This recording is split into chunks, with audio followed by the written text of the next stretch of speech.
What is the nature of these textual variants, these thousands upon thousands of variants that we have among our New Testament manuscripts?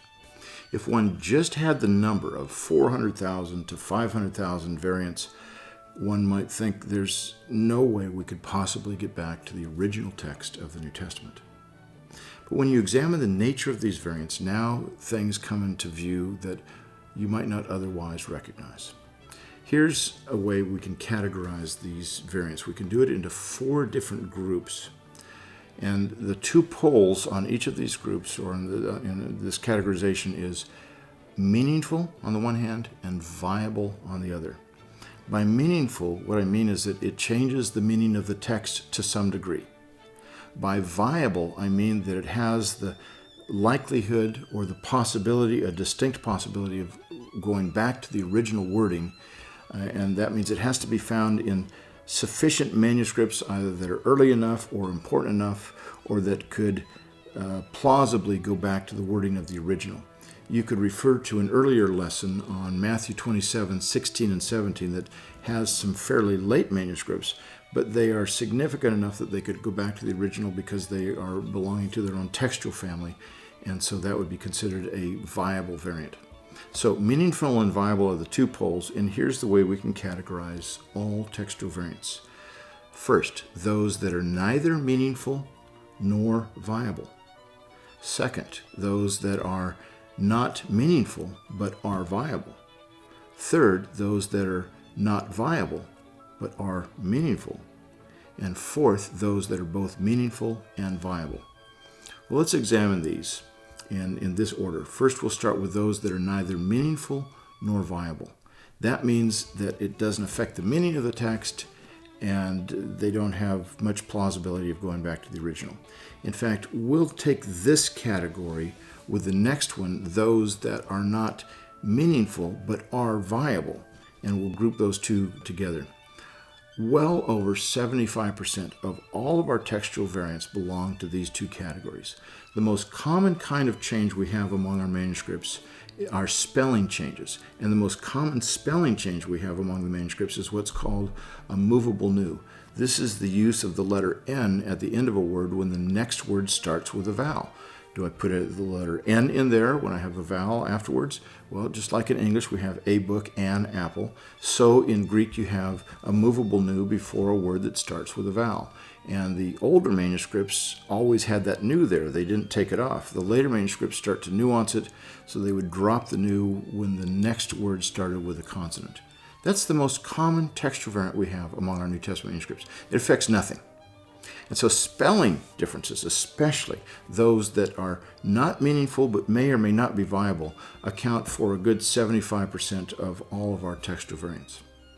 The next group, those that are meaningful but not viable, is a significant group, and it's again, this will probably be about 24%, or really more than 24%, of all of our textual variants belong to this category. They are variants where it makes for a significant change in the meaning of the text, but there's hardly any plausibility that that wording could go back to the original. It may be found in one late medieval manuscript, or one group of versions that don't have a very good pedigree, or a few church fathers that talk about a variant, but they don't really go back to the original. One of the interesting ones is in 1 Thessalonians 2:7, and this really borders on neither meaningful nor viable. But in 1 Thessalonians 2:7, Paul says to the Thessalonians that we were little children among you, or he says we were gentle among you. Now, those 2 variants are both meaningful and viable. It changes the meaning of the text whether Paul says we were gentle among you or we were little children. And many scholars would say it has to say gentle because it goes on, it says like a nursing mother. And so does this mean that Paul is saying we were little children among you like a nursing mother? That would be too harsh of a metaphorical shift for Paul. He does some things like this elsewhere, but not quite that extreme. Or if you repunctuate the text, you could say, we were little children among you, period. Like a nursing mother cares for her children, something along those lines. Paul goes on and says that. So if you put a hard stop there, there is not nearly as disruptive a metaphor shift. However, gentle and little children, there's only one letter difference in Greek. It's either napioi or apioi. And the word that precedes it ends with a nu. So in 1 Thessalonians 2:7, we have egenethemen napioi or egenethemen apioi. But read together, egenethemen napioi, what did I say? Did I say napioi or apioi?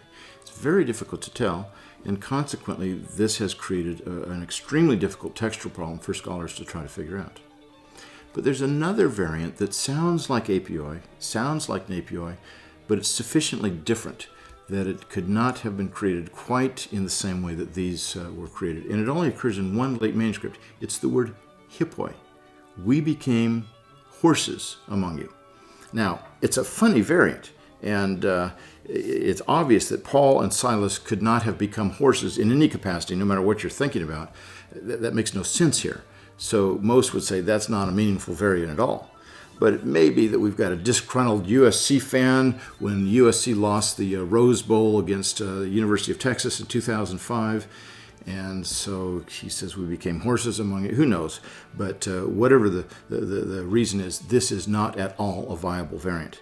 There are plenty of these non-viable variants that are meaningful, but they just don't have a sufficient pedigree to go back to the original text. The smallest category of variants is those that are both meaningful and viable. This is less than 1% of all textual variants are both meaningful and viable variants. That is, they have some good plausibility, a good possibility of going back to the original, and they change the meaning of the text to some degree. Let me give an illustration of a textual variant that is both meaningful and viable. In Revelation chapter 13, verse 18, we read that the number of the beast is 666. Everyone knows the Antichrist number is 666. Well, not so fast. There's a manuscript at the Bibliothèque Nationale in Paris. It's a 5th century manuscript, and it's probably our second most important manuscript for the book of Revelation. And it has the number of the beast as 616. Most scholars think 616 is not the number of the beast, it's the neighbor of the beast. He lives a few doors down. But with one manuscript, it didn't seem like it had much plausibility, except that Irenaeus, the 2nd century church father, spoke about textual variants, and he spoke specifically about this textual variant, and he said, the better manuscripts, the earlier manuscripts that I've seen have 666, but there are some that have 616. So the number 616 we know existed in the 2nd century because Irenaeus is writing in the late 2nd century. But we also know that he is commenting on this, thinking that the better manuscripts have 666. So its pedigree may not be as good as that, but it may well be that Irenaeus is motivated to say that the number is 666 instead of 616. Up until a few years ago, this was the only manuscript that we actually had that had the number of the beast as 616. But then at the Ashmolean Museum at Oxford University, they found another manuscript that had been excavated decades ago and had been in the library waiting for some papyrologists to go through and examine these documents. And this manuscript also has the number of the beast as 616. It is now our earliest fragment for Revelation chapter 13 in its 3rd, possibly 4th century, but it says 616 like this other manuscript in Paris says. And so consequently, here's a reading that is both meaningful and viable. It has a sufficient pedigree to possibly go back to the original text. We have to examine this in terms of external evidence and internal evidence to make the decision. And yet, when the day is done, we may not have a very strong feel as to which wording is original. Most likely 666 is, but it may be that some scholars can make a great case out for 616 going back to the original text. It's going to take hundreds of hours of research to determine this, and even when it's all over with, there's not absolute certainty as to what the original text is. But it's a meaningful variant. It's the kind of a variant that if English Bibles and Bibles in other languages translated this as the number of the beast is 616, it would probably send several tons of popular Christian literature to the flames. Just Google 616 or Google 666 sometime on the internet, and you'll discover all sorts of crazy ideas about what 666 is all about. But if it says 616, then all bets are off. Now they have to go back and do their strange rantings about these mysterious numbers.